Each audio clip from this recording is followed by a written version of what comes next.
नमस्ते दोस्तों, T Kumar education platform में आपका स्वागत है। मेरा एक छोटा सा प्रयास है, आपको अच्छा लगे तो अधिक से अधिक सब्सक्राइब कीजिए, शेयर कीजिए और लाइक कीजिए। दोस्तों, सामाजिक विज्ञान क्लास 6 का हम 15वां अध्याय का अध्ययन कर रहे हैं, जिसमें राष्ट्रपति एवं केंद्रीय मंत्रिपरिषद का अध्ययन करेंगे। जैसे कि राष्ट्रपति क्या होता है, केंद्रीय मंत्रिपरिषद क्या होती है। राष्ट्रपति पद की अर्हता है, यानी कि राष्ट्रपति पद की योग्यता है, और इसका चुनाव कैसे होता है और इसकी क्या क्या शक्तियाँ रहती है। उपराष्ट्रपति पद की अर्हता है यानी योग्यता है, चुनाव कैसे होता है और इसकी शक्तियाँ। प्रधानमंत्री संघीय मंत्रिपरिषद के कार्य। दोस्तों, आगे देखते हैं। संपूर्ण देश के लिए काम करने वाली सरकार को केंद्रीय सरकार या संघ सरकार कहा जाता है। इस पाठ में केंद्रीय सरकार के दूसरे अंग कार्यपालिका के बारे में सीखेंगे, इसमें राष्ट्रपति, प्रधानमंत्री, केंद्रीय मंत्रिपरिषद शामिल हैं।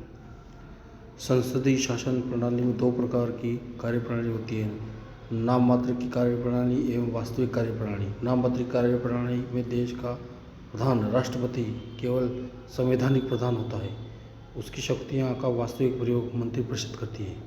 नाम मात्र की कार्यपालिका का प्रधान निर्वाचन एवं वंशानुगत हो सकता है। इंग्लैंड में यह वंशानुगत है और भारत में निर्वाचित है। वास्तविक कार्यपालिका में देश का मुखिया निर्वाचित होता है तथा शक्तियों का प्रयोग स्वयं करता है। अमेरिका का राष्ट्रपति देश का वास्तविक कार्यपालिका प्रमुख है।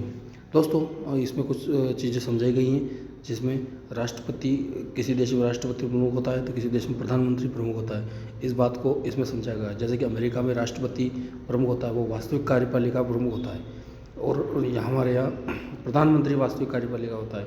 यानी कि कुछ देशों में राष्ट्रपति वंशानुगत भी होता है। जैसे इंग्लैंड में वंशानुगत होता है, वंश परंपरा के अनुसार राष्ट्रपति होते हैं, यानी कि, और हमारे यहाँ राष्ट्रपति का निर्वाचन होता है, जो कि अप्रत्यक्ष मतदान होता है, यानी कि जनता नहीं करती है, जबकि सांसद, विधायक आदि करते हैं। दोस्तों, इसमें बताइए, आप जब स्वयं जानते हैं कि वास्तविक क्या होता है और नाम मात्र का क्या होता है। नाम मात्र मतलब कुछ औपचारिकता रहती है, हालांकि शक्तियाँ रहती है राष्ट्रपति की, लेकिन हम सामान्य बोलचाल की भाषा में उसको नाम मात्र कह सकते हैं। जैसे आगे देखते हैं दोस्तों, राष्ट्रपति।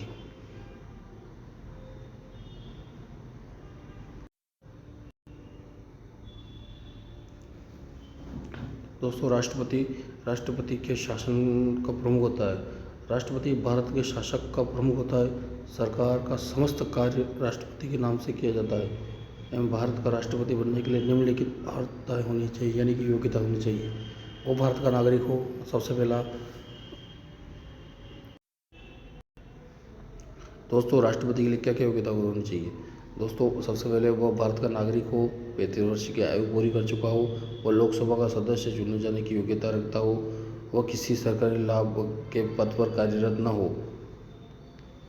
दोस्तों, एक 14 नंबर का पॉइंट है, जैसे किसी सरकारी लाभ, यानी कि राष्ट्रपति बनने के बाद वो कोई भी सरकारी लाभ नहीं है। हालांकि ये एक हास्यास्पद है कि वह नौकरी नहीं कर सकता है। राष्ट्रपति का चुनाव राज्यों की विधानसभा, विधान परिषद तथा संसद में निर्वाचित सदस्यों द्वारा किया जाता है।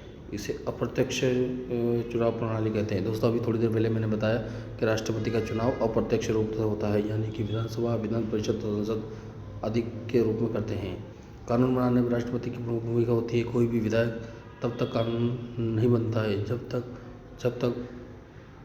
जब तक उस पर राष्ट्रपति के हस्ताक्षर नहीं हो जाते।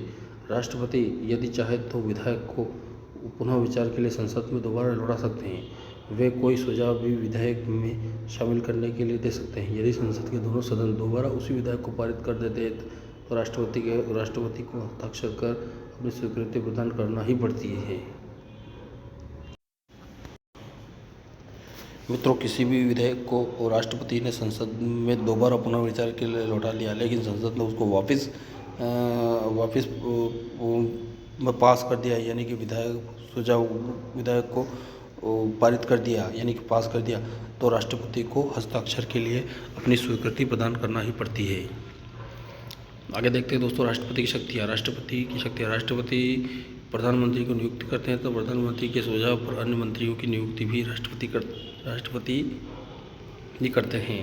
हालांकि ये औपचारिकता है दोस्तों, क्योंकि प्रधानमंत्री ही मंत्रिपरिषद की नियुक्ति करता है। हालांकि राष्ट्रपति के सामने शपथ दिलाई जाती है। राष्ट्रपति ही राज्यों के राज्यपाल, सर्वोच्च न्यायालय तथा उच्च न्यायालयों के न्यायाधीशों की नियुक्ति करता है। दोस्तों एक रोचक तथ्य है इसमें, राष्ट्रपति ही राज्यपाल, सर्वोच्च न्यायालय के न्यायाधीश एवं उच्च न्यायालय यानी हाई कोर्ट के न्यायाधीश की नियुक्ति करता है।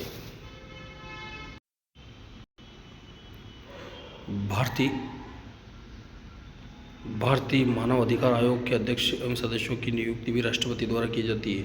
जब संसद की बैठकें न हो रही हो तब किसी विषय पर कानून बनाने की आवश्यकता पड़ जाए, ऐसी स्थिति में राष्ट्रपति अध्यादेश जारी कर सकता है। उन्हें कानून के ही समान मान्यता प्राप्त होती है। राष्ट्रपति देश का मुखिया है, अतः उसे समाधान का अधिकार भी होता है। न्यायालय द्वारा यदि किसी व्यक्ति को मृत्युदंड दिया गया हो तो उसे राष्ट्रपति चाहे तो माफ़ कर सकते हैं या मृत्युदंड को आजीवन कारावास में बदल सकते हैं। दोस्तों राष्ट्रपति के पास ये जो अधिकार है, हालांकि सर्वोच्च न्यायालय ने किसी को मृत्युदंड प्रदान कर दिया हो तो राष्ट्रपति चाहे तो उसका समाधान कर सकता है। कार्यकाल, राष्ट्रपति का कार्यकाल 5 साल का होता है। यदि राष्ट्रपति संविधान का उल्लंघन करते हैं तो महाभियोग द्वारा उसे पद से हटाया भी जा सकता है। दोस्तों मेरा एक छोटा सा प्रयास है, अगर आपको अच्छा लगे तो अधिक से अधिक लाइक कीजिए, शेयर कीजिए, सब्सक्राइब कीजिए। दोस्तों अगले वीडियो में हम उपराष्ट्रपति के बारे में देखते हैं। धन्यवाद दोस्तों।